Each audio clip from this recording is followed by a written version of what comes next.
What it do, everybody? It's your boy OG from Where There's Smoke. Here with another stream. Uh, I feel like I have with this podcast, I kind of want to pressure myself into doing it more times than I'm able to, and feel like I try to need to keep a certain group of people informed. But like honestly, people are gonna get the news from what's going on other places, and if they're gonna come here, they're gonna come here for my opinion.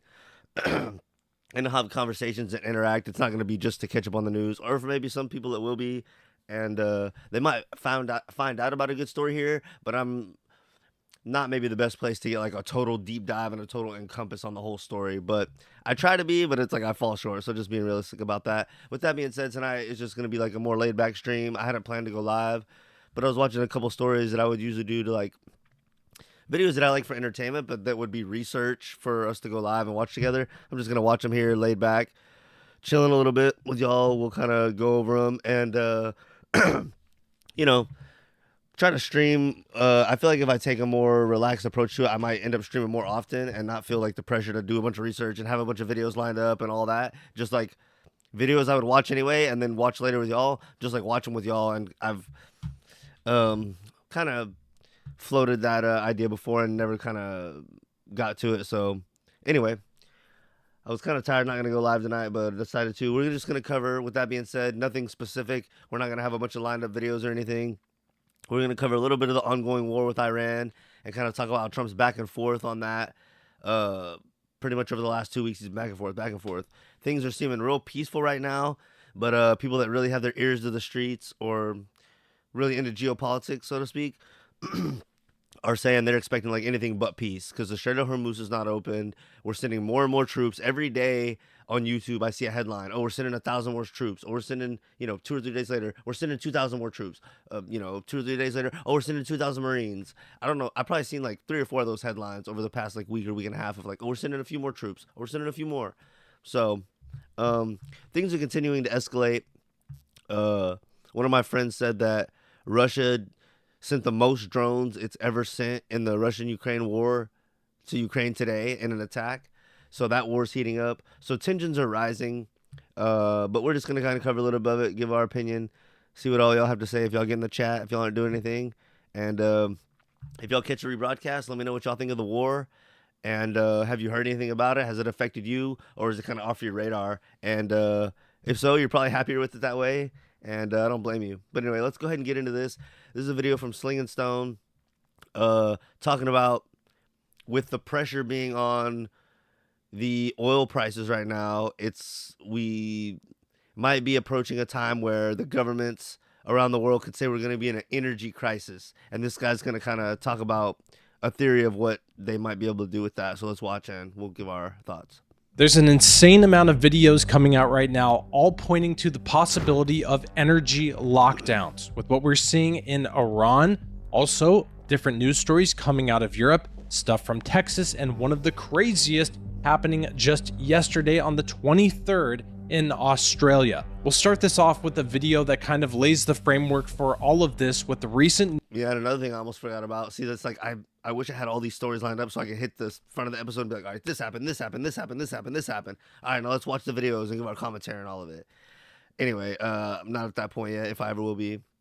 Saying that to say, there was a big time it was either oil refinery plants or something like that in Port Arthur, which let's look up a story. It got, maybe he'll mention it, but it got hit within the past day or two.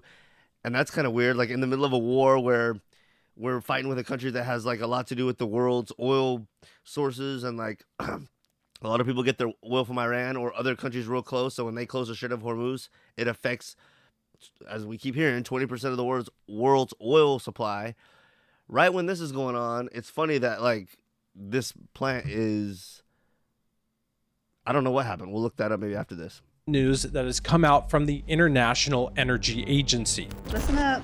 Here comes the energy lockdowns. Fuel stations run out of diesel across Australia. Waiting for days, India feels impact of gas supply chain disruption. Vietnam braces for flight cuts from April after China and Thailand ban jet fuel exports. Iran war ignites African race to keep gas pumps flowing. And another article that we all need to be paying attention to: what soaring diesel costs amid war with Iran mean for meat, vegetable and fruit prices. So why is there an energy lockdown coming? The IEA now wants alternating license plate restrictions, which means you will not be allowed to be on the roads on certain days. They're also talking about reducing all road speed limits everywhere, so that traveling by road is increasingly suffocating and slow. Let's go over their 10 recommended measures. Number 1, work from home. That sounds familiar. Number 2, reduce highway speed limits. Number 3, shift to public transport. No. Number 4, increasing carpooling. No. Number 5, adopt more efficient driving practices. Number 6, car-free Sundays or alternating license plate restrictions. No. Number 7, improve fleet efficiency. Number 8, avoid non-essential air travel.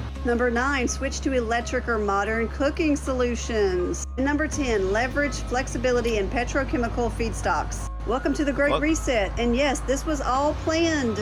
And I'm telling you, every world leader, every one of them is playing their part for this to happen. The IEA chief basically said the shit is hitting the fan, everything's falling apart, and he just published Lockdowns 2.0, an energy lockdown playbook. They released a 10-point plan over the weekend telling governments to restrict driving, ground flights, force remote work, and ban gas cooking. They called it sheltering from oil shocks. Sheltering from oil shocks? So on top of all of that, let's take a look at some of the news stories that are coming out from around the world that support what the International Energy Agency wants to do. This was posted on March 23rd. Slovenia becomes the first EU nation to enforce fuel rationing. Queues are forming at fuel stations across Slovenia, with some locations reporting diesel shortages. Notices warn customers about limited availability of certain fuels. The whole situation that is taking place in Iran could be feeding into setting up this whole energy lockdown. CNN, of course, is posting spook stories to make everyone believe the reason as to why the fuel prices are going up. Iran begins laying mines in the Strait of Hormuz. Sources say. Who's the source? Can we trust them? Of course, we can't trust CNN. We also have this report from Bloomberg. The Thai government will require most government agencies to adopt full work-from-home arrangements as part of emergency measures to curb energy demand. I've been saying this for years, and it's a real possibility that this will be the narrative that they move forward with into the future to gain control. It's extremely easy to manipulate the population using the climate when you take nature and animals and wildlife into consideration. Stay your ass home and don't drive your car around while we're blowing each other up with huge rockets that burn an extreme amount of fuel just to get there, and then, you know, not to mention what the effects they have on the environment once they blow up. But you drive your car. No. That's like, dude, how long are we going to take it from these losers? They're blowing each other. Well, they're blowing the civilians of the people in charge are deciding to blow up the civilians of the opposing countries. We're just so lucky we have not been hit since 9/11. There's been like little minor terrorist attacks, but like, what if that's the thing? People in America are so disillusioned because no one over here gets killed. Really, we have small things. We have like school shootings and other bad things, but like, it's rare that other countries have full-fledged major attacks over here. That like doesn't happen. And it has us kind of in a state where we think it can't happen, and we're okay with it. We're okay with us doing it to other people because it doesn't happen to us. It's like, that's almost like you being okay with your kid being a bully because he's never gotten bullied. It's like, dude, this is retarded. You know what I mean? Vast majority of people will believe anything you tell them and adopt these restrictions and regulations because it's good for the climate, sources say. We have no good information in connection to who these sources are, and it's been proven that through the years, many of these climate scientists, as all the scientists do, will say whatever they think the people paying them want to be said so they get more funding. So be watchful of this in the future, because this climate thing and what we're seeing right now, energy lockdowns, is something that they can try to use to gain absolute control. And we've seen this before, even before this war, obviously, with like global warming was a huge thing, the green thing, all this stuff in the past. Al Gore started it with global warming and that kind of thing. So this has been a thing going on for a long time, and there could be some validity to it, but not much. And especially when they're trying to crank it up at a time of war, really going to make you question that. So anyway, and to lock us down. It's like, okay, the environment can't handle all this stuff. Y'all need to stay the fuck home more and use less. It's like, how about y'all use less, especially for violence? Come on, dude. This is kind of on. Oh yeah, let's watch this. The Port Arthur thing. Mystery explosion? That's weird. What's the mystery? Figure it the fuck out.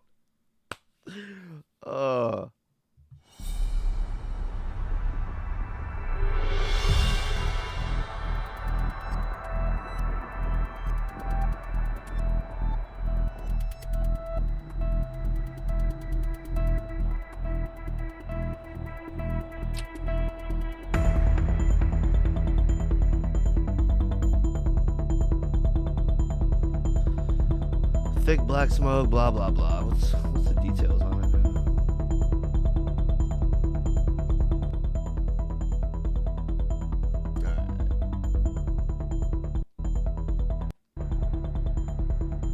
Cause of explosion still under investigation. No injuries. Okay. Port Arthur. Anyway, huge. What is the powerful explosion rocked a major Valero refinery in Port Arthur, Texas, sending thick black smoke, blah, blah, blah. The blast, reported around 7:22 p.m. on March 23rd, remains under investigation with possible heating unit failure suspected. No injuries have been confirmed. So far, air quality monitoring is underway while officials warn residents to avoid rumors as operations continue. Tell us what the fuck to do. We will speculate about any rumors we want to. Oh, avoid rumors. How about you figure out what the fuck happened and shut the fuck up? Oh, man. That sounds like a high school principal. Let's avoid rumors here. It's like, no, when something bad happens, we're allowed to speculate and investigate and look into what the fuck, not like go and try to be on the crime scene, but we're allowed to cross-reference news stories and video evidence and question what happened. If you think we're not, go kill yourself. Fuck off. Oh, avoid rumors and speculation at this time. Staying home, Authorities issued a shelter-in-place order. Yeah, why don't you fucking go kill yourself? Damn. You know, this is a dangerous situation. We don't want any rumors, but there's still work going on here. So I got work to do. Fuck off.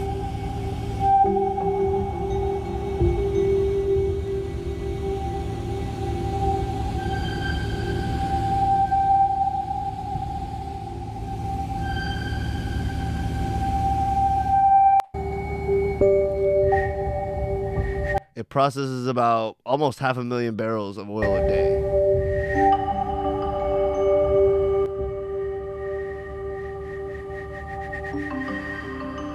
Exactly.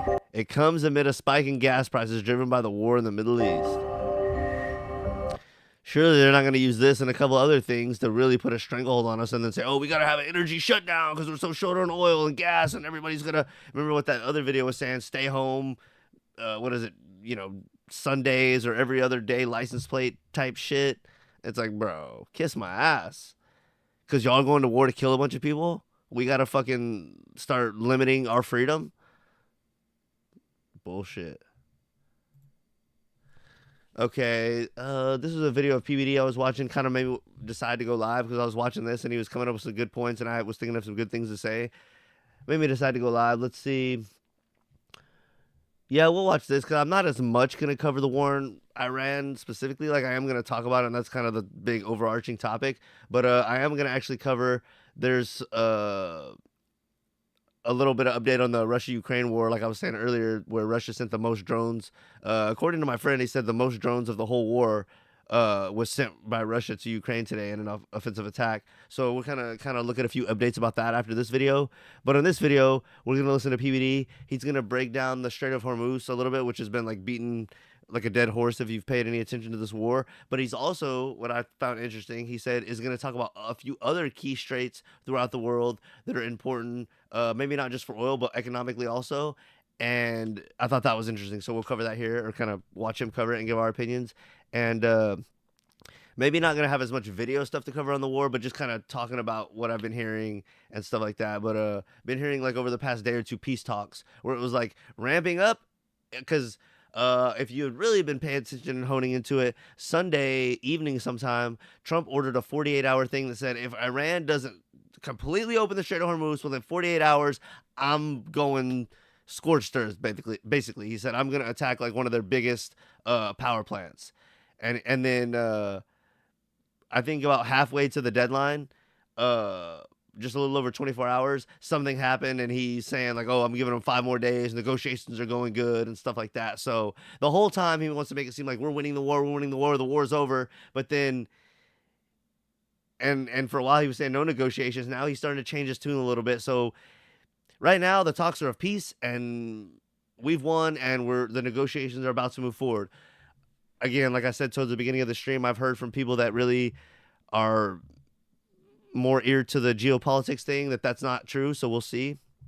But that's kind of an update on what I've been hearing, what's going on so far. If you're totally out of the war, don't really know what's going on, I want a quick update. But let's watch this video of PBD and see what we think about this. The war in Iran affecting Strait of Hormuz is impacting everybody around the world financially, but here's the one question that no one's talking about. So this is one choke point that we have in the world, Strait of Hormuz. And people are like, you probably on a day-to-day stuff, you weren't thinking about how much power Iran had to say, I'm not going to let anybody else in. You guys are locked in. We have mines. Everyone learned about Karg Island and how powerful it is and how much control Iran has. Well, wait a minute.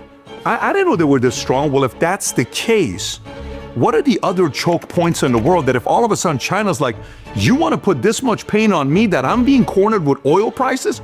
Wait a minute, let me tell you what I can do to you and the rest of the world with Taiwan and the 90% of semiconductors that's coming there. If they do that, there's one strait nobody is talking about. It's so important, and China privately doesn't want you to know about this one strait that will impact them in a massive way. $3.5 trillion a year moves through this place. We're gonna talk about that place. And an idea that Israel came up with in the 60s amongst each other became public in 1994 that could be a direct competitor to Suez Canal. We're gonna talk about all of that stuff today.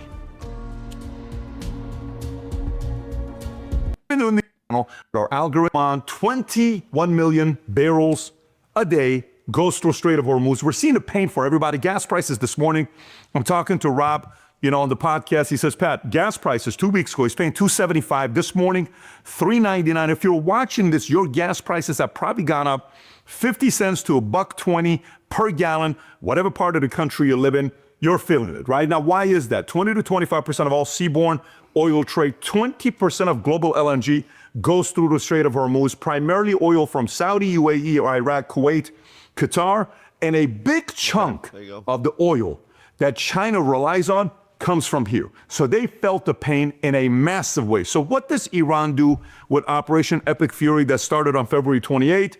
Iran closed the strait March 2nd. Now, they've done that to 21 different merchant ships. Obviously, we've destroyed their navy. We've killed 50 of their leaders.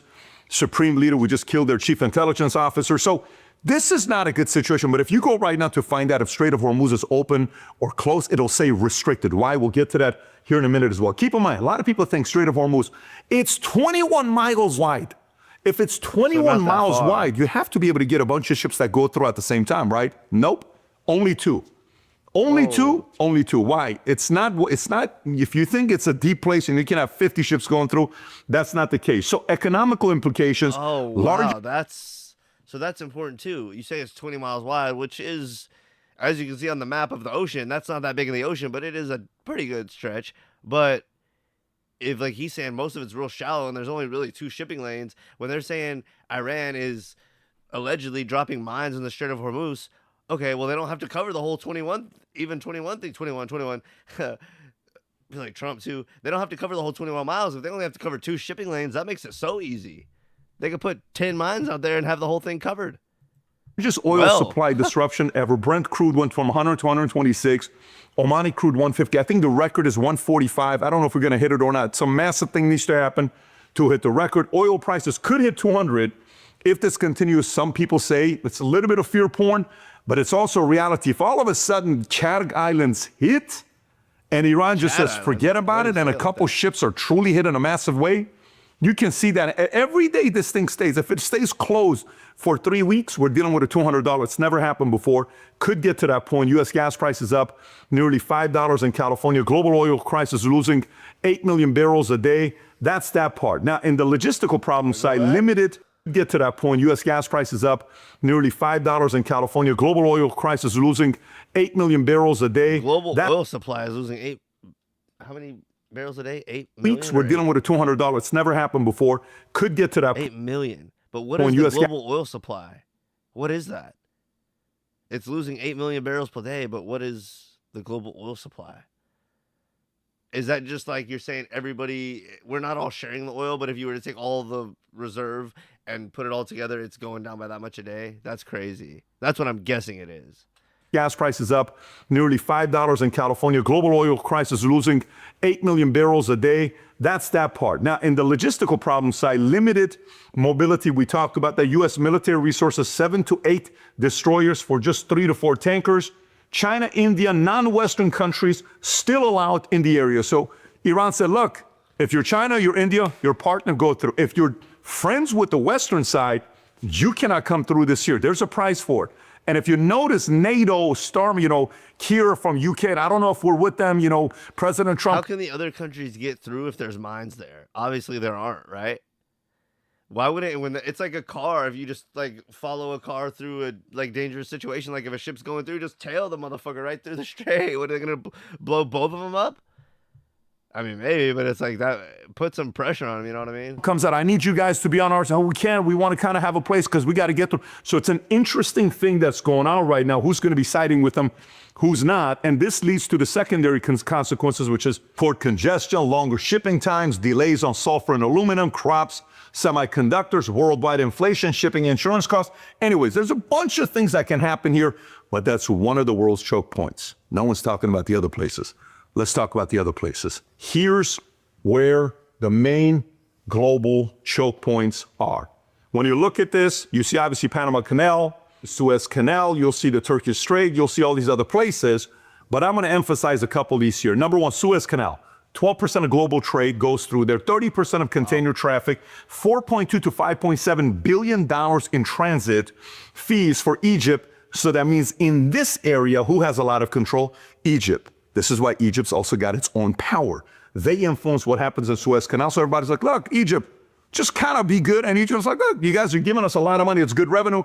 Let's just kind of, freedom, peace, and prosperity. Let's do that together, right? Egypt. So that's that part. So risk, Houthis, blockages. This has happened before. Houthis sees this and said, hey, we're going to get them all scared the crap out of everybody. We've seen that happen before. The other choke point is the Panama Canal.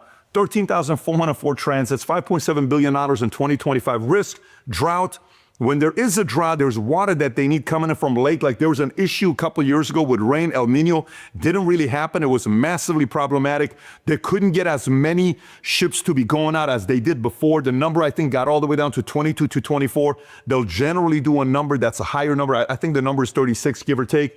So that was a problem. So this right here, Panama Canal, the fact that Panama Supreme Court came and took it back from China, C.K. Hutchinson said you don't have that much control over it, specifically the two areas. That's massive. Now, of course, CKs can come back and ask for money. China's probably not happy about that.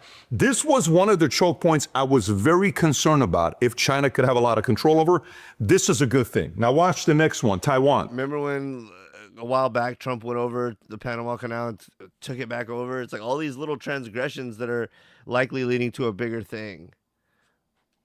Here's a concern with Taiwan. At any given time, this is a picture from May 26th of 2024. This is Taiwan. This is mainland China. Blue ships, that's Taiwan, that's US, Japan, US, Taiwan, all the blue.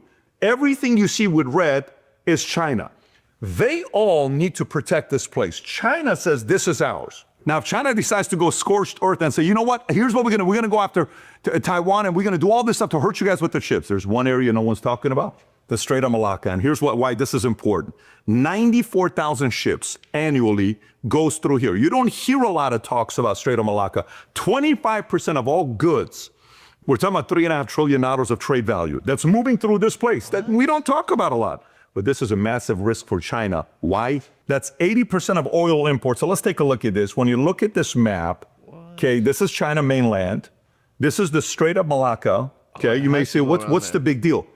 For them to go through, they have to go through here. This is Indonesia. By the way, it's interesting because Indonesia, you see how big it is and how much of the size they have. It's, I think, like 650 to 700 kilometers. That's interesting. I've never looked at a map this closely. I don't know if y'all can see my mouse on YouTube. I don't think so.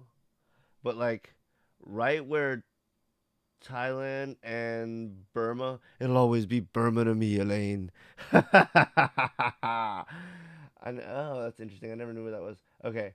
But where they kind of like are divided half, like here on this peninsula or whatever, had assumed, because I never looked at a map that closely right there, that there was a break in that this lower part right here, where his circle is going through on the upper half,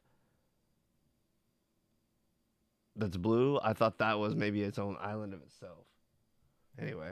Even though it's that much, they're only making $3 billion a year off the Strait of Malacca. They don't charge any tax, nothing like that. Malaysia, right on this side, they have 650 kilometers that comes through right there. They make $7 billion a year.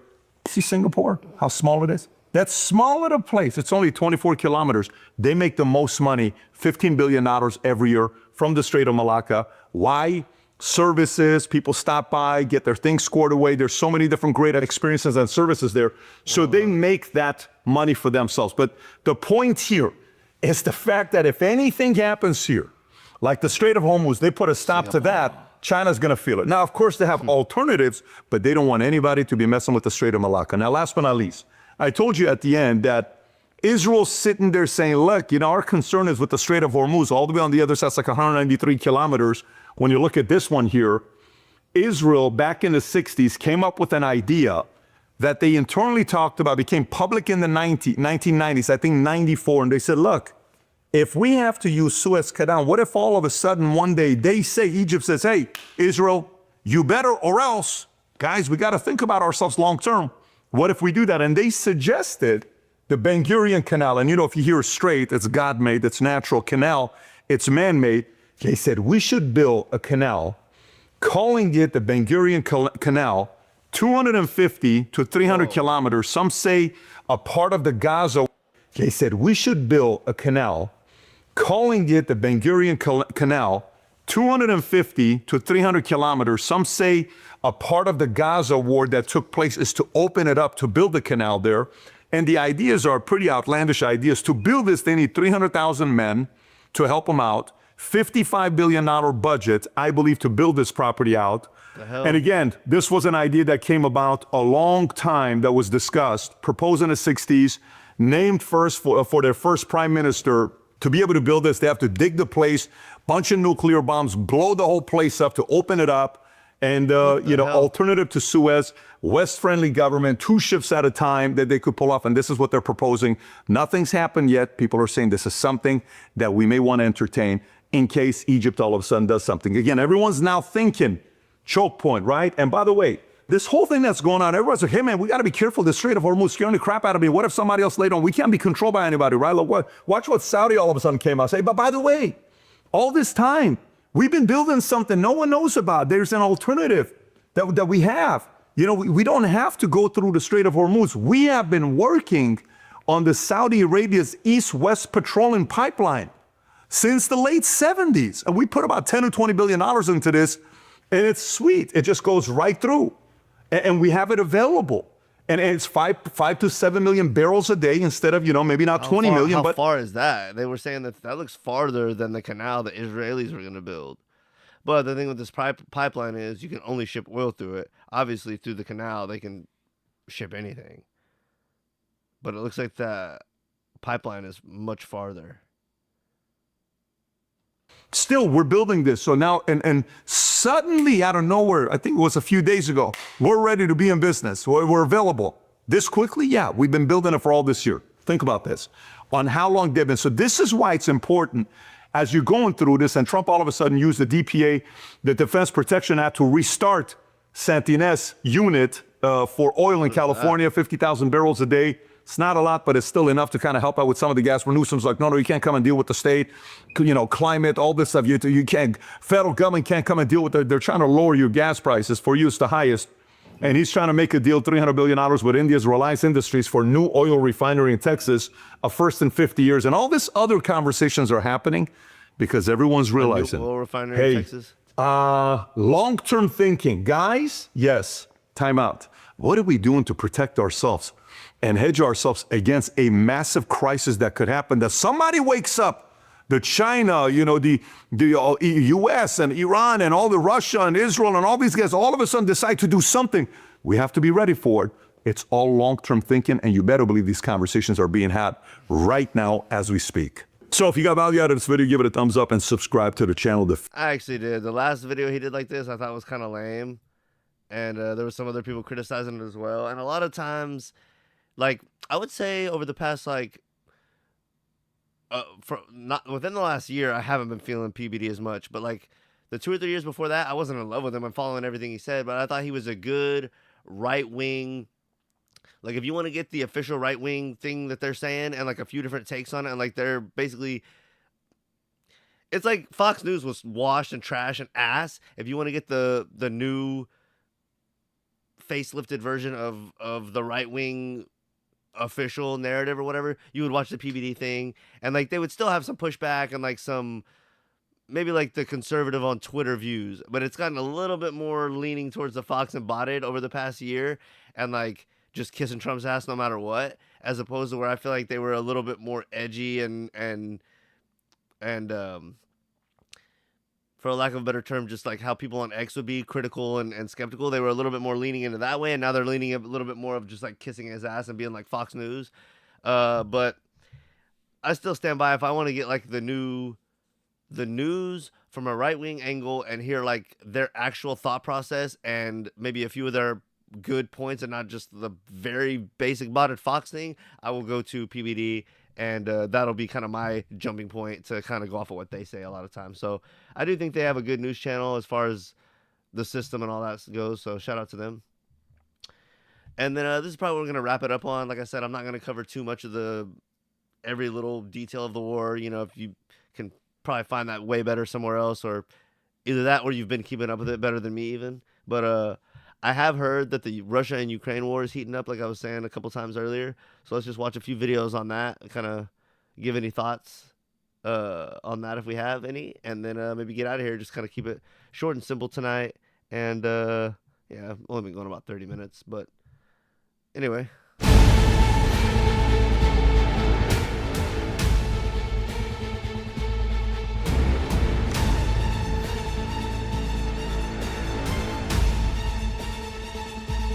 It's funny, this attack happened within the last day or two, right at the same time when our major oil refineries got hit in the U.S. and at the same time as the war in Iran. It's like, okay, that's not weird. Really makes you think about that video that we kind of watched at the beginning of the live stream where that guy was saying, Sling and Stone, beware of a potential energy lockdown.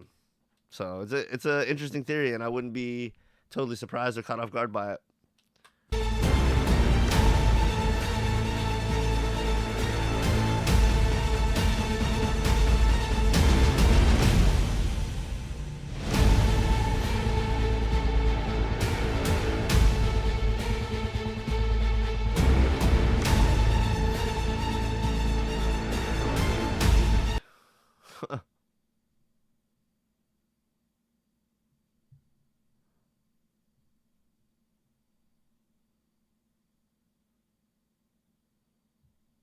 Oh, yeah. Wow. Охуеть.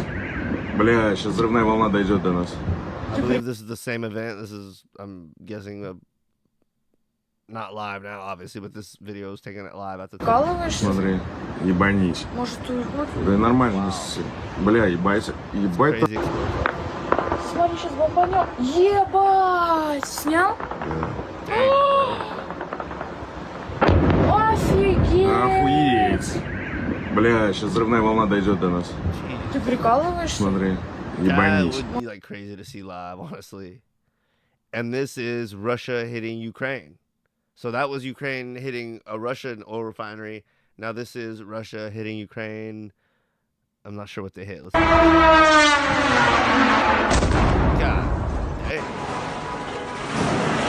dang. Що робиться в центрі міста Львова. One after civilians. Of course, that's the angle that we're gonna get online. Well, and my buddy was comparing the war in Ukraine and Russia to the war in Iran, saying, okay, in Russia and Ukraine, they keep saying, oh, we're going to push for peace. We're going to push for peace. He said within the past probably 4 or 5 years, he's heard that headline like maybe 10 different times. So we're thinking similar thing with the Iran thing. You know, Trump had said we had won. I made a short.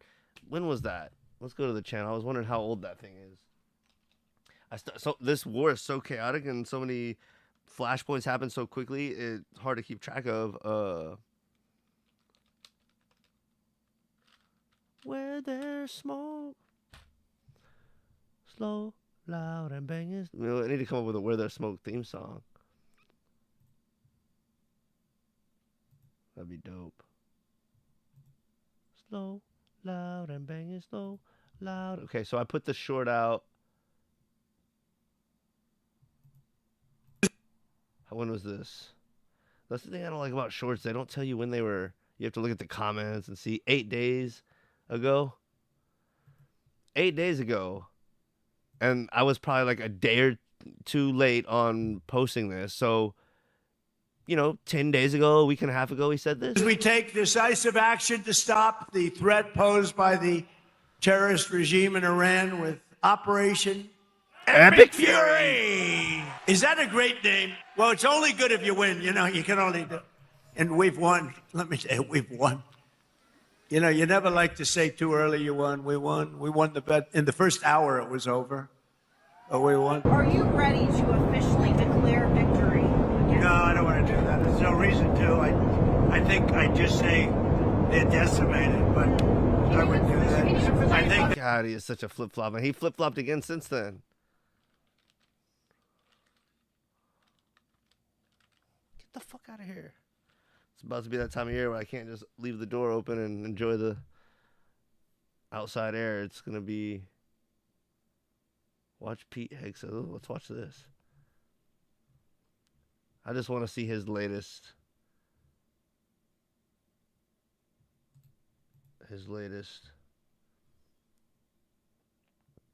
See, he's saying we won again. Right after, and he, if you're not really keeping up with it, I was almost looking for the thing, but like a day or, oh, I said it earlier in the stream, a day or two ago, he issued a 48-hour warning. Iran has 48 hours to open that fucking strait no matter what. And now he's sucking their dick again. It's like, dude, let's see if I can find that tweet. I mean, it was big news in the geopolitical world. Let's, yeah, I mean, it's, God dog it. 48-hour deadline. I mean, come on, people. I mean, everyone was talking about it. We'll cover this and these few tabs I've opened up, and then we'll get out of here. President Donald Trump is threatening an Rubio is his favorite little pet lately. enormous attack on Iran's energy infrastructure if Tehran doesn't allow free navigation through the strategic Strait of Hormuz. CNN's Eleni Giokos joining us live from Dubai. So yeah, he said if they didn't open the Strait of Hormuz in 48 hours, he was going to hit one of their major things and destroy it. And like a day or two before that, Israel did a strike on one of their plants, and he said and he had some like crazy reaction to that. It's like, dude, this guy's just unhinged. So things were like escalating, and then now halfway through his 48-hour deadline, things just cool off. Let's see.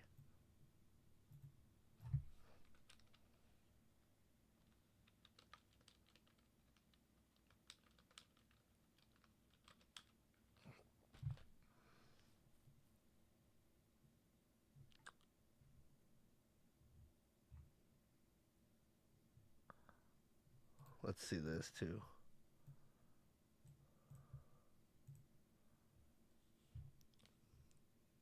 This is 5 days Trump ago. has made an March 19th.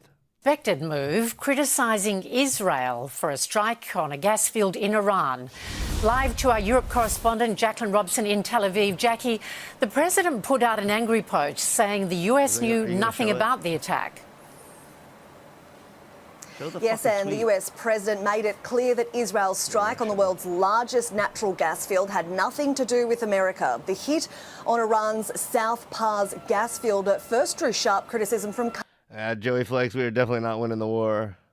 Qatar, given it shares that northern end of the facility, but then came Tehran's retaliation, sending missiles into the LNG facilities, causing fires and damage. Qatar said it reserves the right to retaliate, officials reportedly rushing to the phone, demanding to know if the US had prior knowledge. Donald Trump posting on Truth Social, ordering Israel not to strike the Iranian facility again, but if Tehran continued its attacks on Qatar, the US would massively blow up the entirety of the Iranian South Pars gas field with more power than ever seen before, adding he would authorise it if the LNG sites came under more fire. Go back and y'all are missing out on the tweet.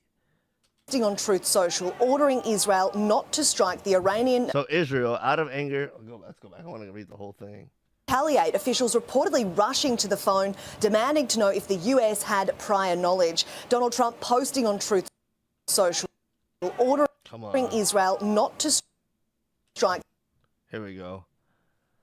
Israel, out of anger for what has taken place in the Middle East, has violently lashed out at a major facility known as South Pars gas field in Iran. A relatively small section of the whole has been hit. The United States knew nothing about this particular attack, and the country of Qatar was in no way, shape, or form involved with it, nor did it have any idea that it was going to happen. Unfortunately, Iran did not know this, or any of the pertinent facts pertaining to the South Pars attack, and unjustifiably and unfairly attacked a portion of Qatar's LNG gas facility. See how all these energy places are getting hit? No more attacks will be made by Israel pertaining to this extremely important and valuable South Pars field unless Iran unwisely decides. Trump thinks you can't attack anymore. He thinks he's bossing everybody around. It's like, dude, this is a little bit out of your control there, buddy. So Israel attacked part of that thing, and then Iran retaliated, and he's like, everybody stop it!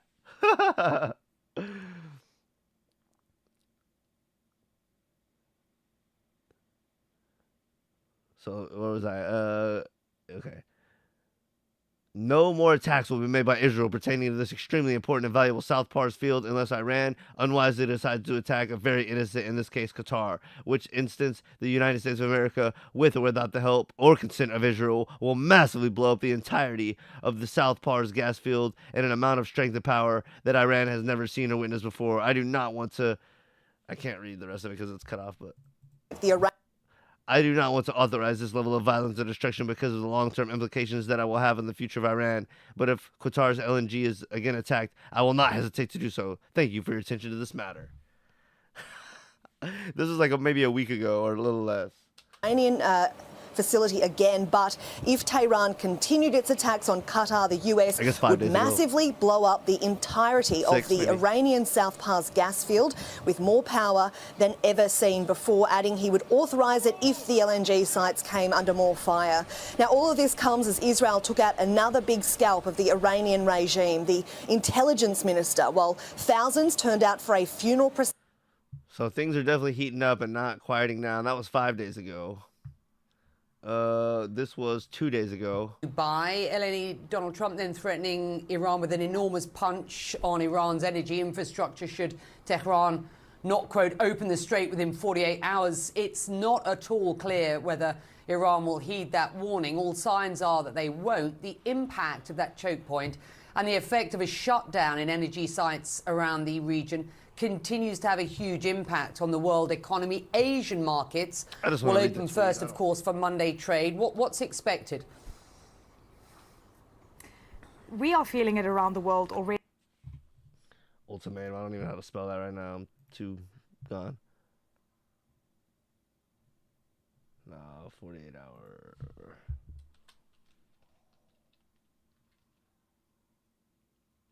That's terrible. Was that right? Wow. Where's the fucking tweet now?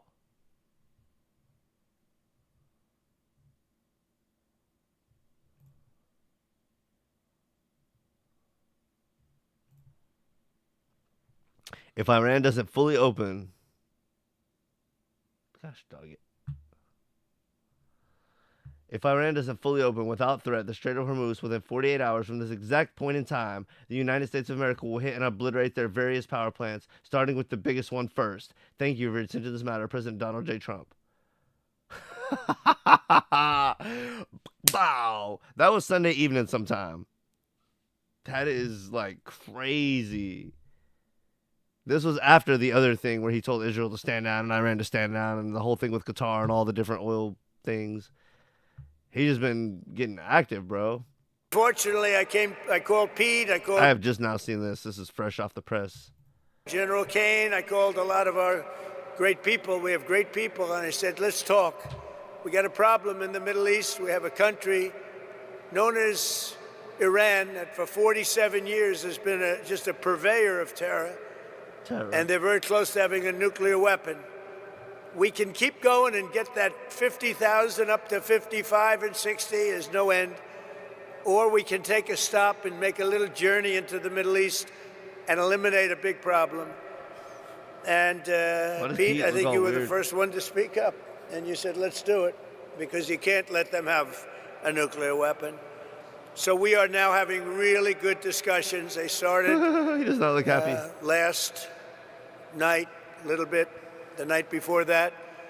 And I think they're very good. They want peace. They've agreed they will not have a nuclear weapon, et cetera, et cetera. But we'll see. You have to get it done. But I would say there's a very good chance. And it began when I said that we were planning tomorrow on shooting down some of their power plants, and we're going to hold that up. Hopefully we won't have to do it. And hopefully we can make a deal that's good for all of us, including the Middle Eastern allies that have been very good to us, including Israel, that's been a great partner in this fight. They've really been a good partner in the fight. They fought hard. But we'll see what happens. I think there's a very good chance we're going to end up in a deal. And so we're giving it 5 days, and then we're going to see where that takes us. And I would say at the end of this period, I think it could very well end up being a very good deal for everybody, as good as if we went all the way and just literally annihilated the place, which... As good as we just annihilated the place. Which, if we don't have to do that, that would be a good... God, he is such a fool. We turn now to the war with Iran. In the Oval Office today, President Trump told our senior White House correspondent Ed O'Keefe that Iranian negotiators have offered the United States what the president described as an expensive gift. Here's Ed with the details.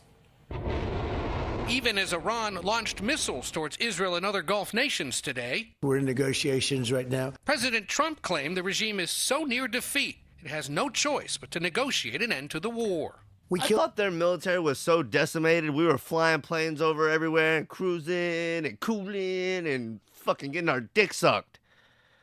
I thought we were counting money getting our dick sucked. And they're still shooting missiles off? It's like, what the fuck is going on, dude? We basically won. They're ready to sign a deal. Israel and other Gulf nations today. We're in negotiations right now. President Trump claimed the regime is so near defeat, it has no choice but to negotiate an end to the war. We killed all their leadership, and then they met to choose new leaders, and we killed all of them. And now we have a new group. We have really regime change. This is a change in the regime. What makes you trust them? I don't trust anybody. I don't trust you. Why do you say what makes you trust? Do you think I trust them? And why bother talking to them? Because they're going to make a deal. They're going to make a deal. They did something yesterday that was amazing, actually. They gave us a present, and the present arrived today. What are they, deli birds? It was a very big present worth a tremendous amount of money. And I'm not going to tell you what that present is. It was a bomb. It's a deli bird present. He tosses it over. It might heal your HP a little bit, or it might blow you up. The president would only say that present had to do with oil and gas and the Strait of Hormuz, the major shipping route that remains blocked. Well, why didn't they open that motherfucker up? Average gas prices have risen for 24 consecutive days, now nearing $4 a gallon nationwide.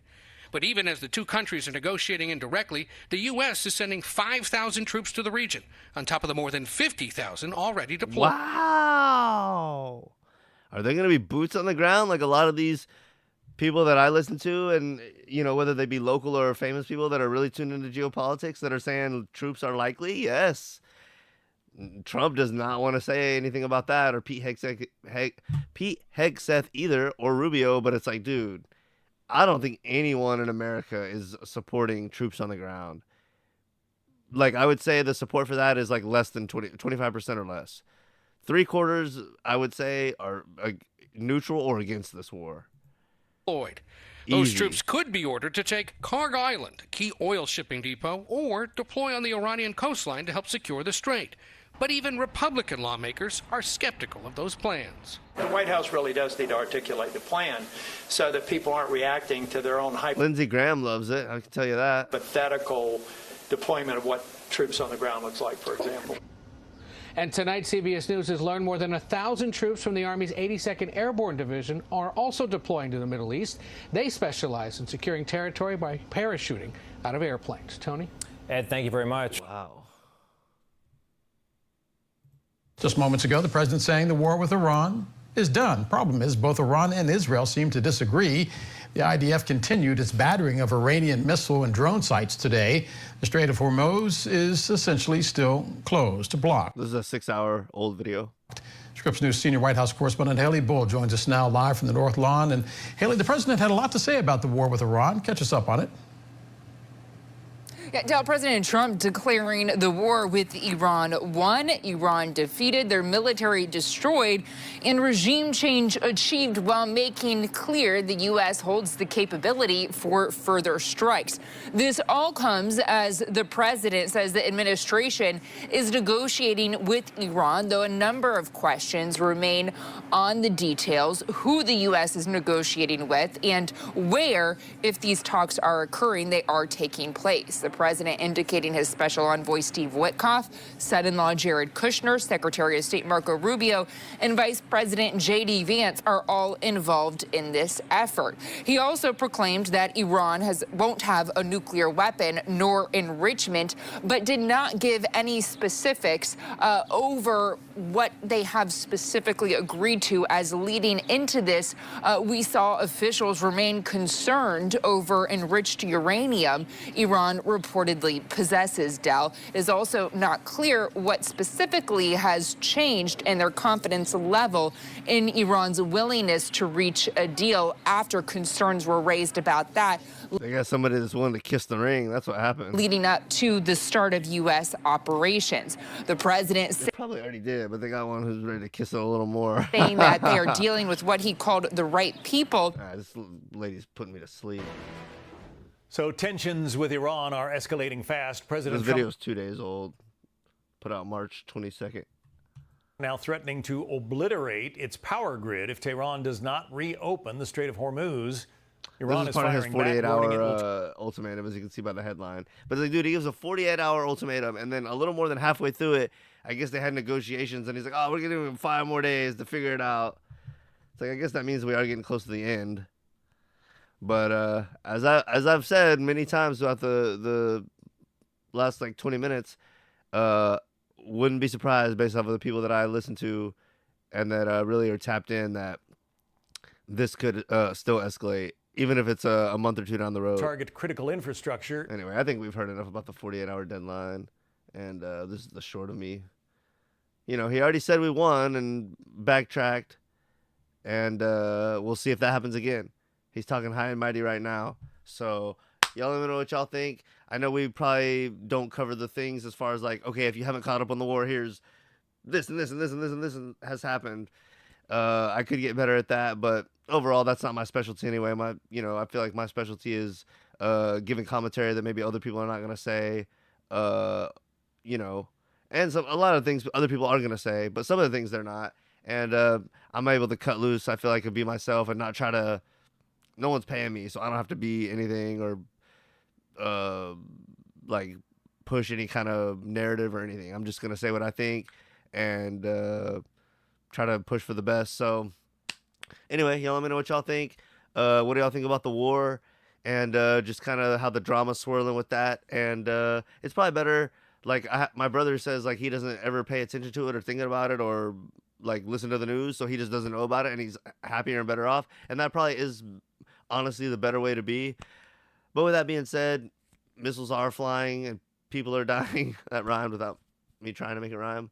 But what do y'all think about it? You know, we're feeling it with our gas prices a little bit. Not really, you know, a little bit though. But, you know, people are dying and other stuff is happening behind the scenes. So what do you think is the real reason? If you really know that the people are all working together at the top that control the governments around the world, you know, they're all working together. If you know that, you got to think this is another stepping stone for them to get to some kind of crookedness at the end. We don't know what that is, and I guess we could rack ourselves all day trying to figure it out and never to know, and they're still taking steps to fulfill that. But my point, or my hope and goal is, if I can shine a light on enough of that shit and figure out enough of what they're doing, maybe it'll help wake up one or two more people. Maybe that's all for naught, and maybe there's better ways to wake people up, and maybe I still need to learn that. But for now, this is my fun way of doing it, and there's plenty of cricket stuff to point out and plenty to talk about, and you know, keep doing it as long as I find value in it, as long as it's fun. So y'all let me know what y'all think about it. Let me know what y'all think about the war. But I think the moral of it is not to get too down on it, and just kind of, you know, take joy in the small things, and which sounds so cliche and lame and gay, but it's true. Take joy in the small things, like your favorite song, music you like, stuff like that, and just enjoy life as you can. And when you're happy and vibing on a higher level and enjoying life, you can affect other people to bring them up. And maybe that's the best way versus trying to like explain a bunch of things. But anyway, more lessons learned and more discussions to come. That's what's going on with Where There's Smoke. And I appreciate all y'all who tune in and who enjoy the discussion and who commentate. And even if you don't leave a comment, I have people that watch certain things of this and then we talk about it later, and that's cool too. So love the discussions. You know, I love to talk about all this stuff. And yeah, appreciate anyone who tunes in and adds to the discussion. So I'll see y'all back here soon. And y'all stay safe. And until next time, I'm LG from Where There's Smoke. I'm out.